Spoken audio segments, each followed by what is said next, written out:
नमस्कार. मराठी रोहिणी किचन या आपल्या यूट्यूब चॅनलमध्ये मी तुमचं स्वागत करते. तर माझ्या प्रत्येक सुगरणीच्या उपयोगी येतील अशा उपयुक्त किचन टिप आज आपण बघणार आहोत. चला तर मग व्हिडिओला सुरुवात करूया. Tip number 1. छोले किंवा राजमा करताना आपण लसूण, कांदा आणि टोमॅटोची पेस्ट करतो. तर ती पेस्ट तेलात बराच वेळ परततो. त्यात आपला गॅस आणि आपला वेळ देखील वाया जातो. त्यासाठी कांदा जमेल तितका बारीक चिरून घ्यावा आणि आले लसूण देखील बारीक किसून घ्यावे. फक्त टोमॅटो मिक्सरमधून त्याची पेस्ट करून घ्यावी. तेलात हे मसाले पटकन परतले जातात आणि टोमॅटोच्या प्युरीने रस्सा देखील घट्ट होतो आणि चवदार होतो. तर छोले किंवा राजमा बनवताना ही टीप ट्राय करा. Tip number 2. आपण अनेकदा भाजी बनवताना भाजीची साले काढून घेतो आणि ही साले इतकी जाड काढतो की त्यामुळे बरीचशी भाजी देखील वाया जाते. भाजीच्या सालामध्ये भरपूर प्रमाणात पोषक घटक असतात आणि अशा प्रकारे साल काढल्यामुळे भाजीचे पोषण कमी होते. अत्यंत महत्त्वाची टीप आवडली असेल तर एक लाईक नक्की करा. Tip number 3. इडलीसोबत लागणारे सांबर बनवताना त्यासाठी लागणारी डाळ शिजत घालताना त्यात लाल भोपळा हा सालीसकट किसून त्यामध्ये घालावा. यामुळे सांबर खूप छान दाटसर होते व त्याचे जीवनसत्वेही आपल्याला मिळतात. अत्यंत महत्त्वाची टिप नंबर 4. कोणताही पदार्थ बनवताना खास करून खिचडी बनवताना जास्त प्रमाणात तळाला चिटकून देऊ नये. असे जळालेले पदार्थ खाल्ल्यामुळे कॅन्सर देखील होऊ शकतो. म्हणून घरातल्या गृहिणीनेच कुठलाही पदार्थ चिटकू दिला नाही तर कोणीही असा जळालेला पदार्थ खाणार नाही आणि अशा प्रकारे आपण आपल्या घरच्यांचे आरोग्य देखील चांगले ठेवू शकतो. तर स्वयंपाक बनवताना प्रत्येक गृहिणीने व सुगरणीने ही टीप नक्की फॉलो करा. टीप नंबर 5. तेच खाऊन कंटाळला असाल तर मस्त चमचमीत बटाट्याचं भरीत बनवताना ते अधिक टेस्टी लागण्यासाठी भरीत बनवताना त्यात जिरे, मोहरी आणि कढीपत्ता याचा छान असा तडका द्यावा. त्यामुळे भरीत जास्त टेस्टी लागते. तर बटाट्याचं भरीत बनवताना ही टीप तुम्ही नक्की ट्राय करा.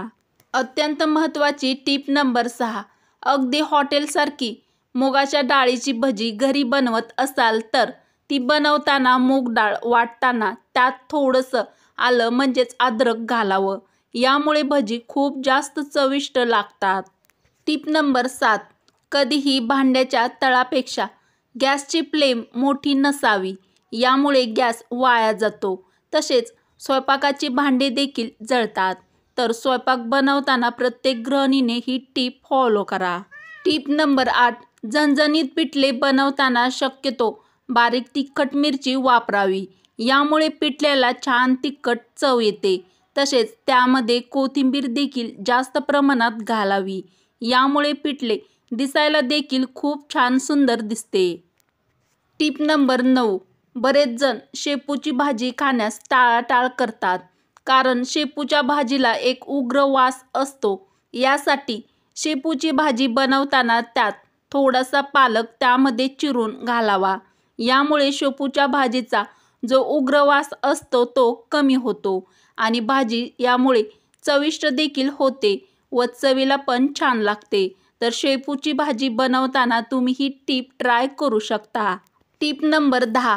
तीळ व शेंगदाण्याची चिक्की बनवताना कढईमध्ये गूळ विरघळताना त्यात 1 चमचा तूप अवश्य घालावे. यामुळे चिक्कीला छान अशी चकाकी येते. प्रत्येक गृहिणींसाठी खास टीप नंबर 11.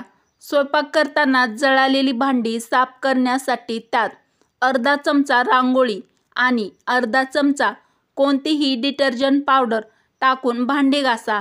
यामुळे भांडी छान अशी स्वच्छ होतील. तर जळालेली भांडी स्वच्छ करण्यासाठी तुम्ही ही टीप ट्राय करा. टीप नंबर 12. बेसन लाडू करताना हरभरा डाळ भट्टीतून भाजून नंतर डाळ दळून त्याचे लाडू करावेत.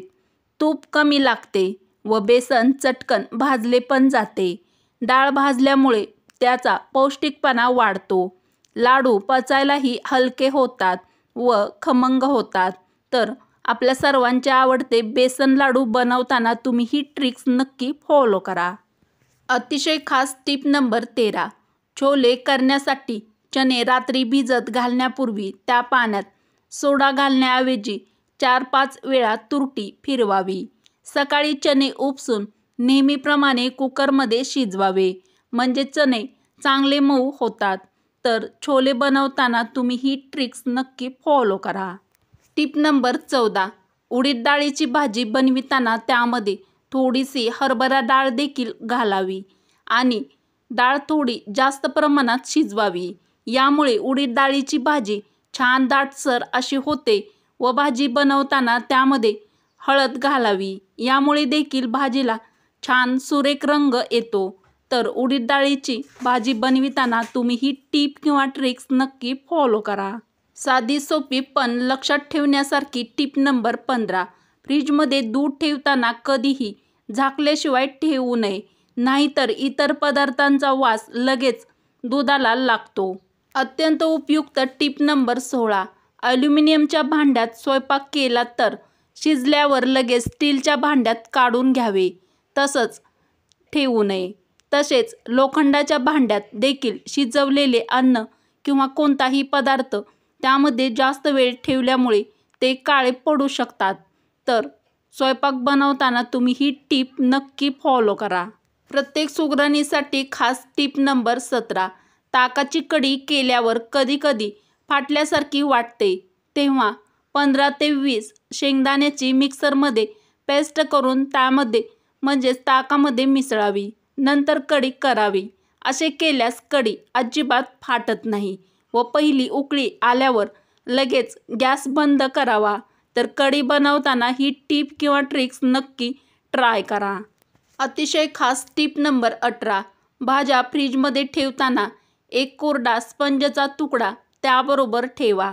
2 ते 3 दिवसानंतर स्पंजचा तुकडा पिळा व त्यातील पाणी निघून गेल्यावर भाजीच्या बॉक्समध्ये पुन्हा ठेवा.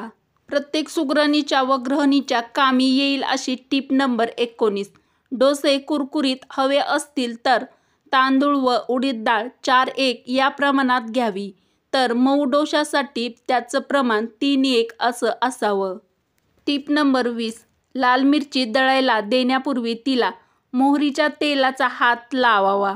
वर्षभर रंग लाल राहतो. वर्षभराचे तिखट, मसाला, हळद यांना कीड लागू नये म्हणून त्यामध्ये हिंग टाकून ठेवावा. वरील उपयुक्त टीप आवडल्यास मराठी रोहिणी किचन या आपल्या मराठमोळ्या चॅनलला सबस्क्राईब करा, लाईक करा व असेच नवनवीन व छान छान व्हिडिओ तुमच्या मित्रमैत्रिणीला शेअर करायला अजिबात विसरू नका. चला तर मग भेटू अशाच पुढच्या एखाद्या छानशा व्हिडिओमध्ये. व्हिडिओ पूर्ण बघितल्याबद्दल धन्यवाद.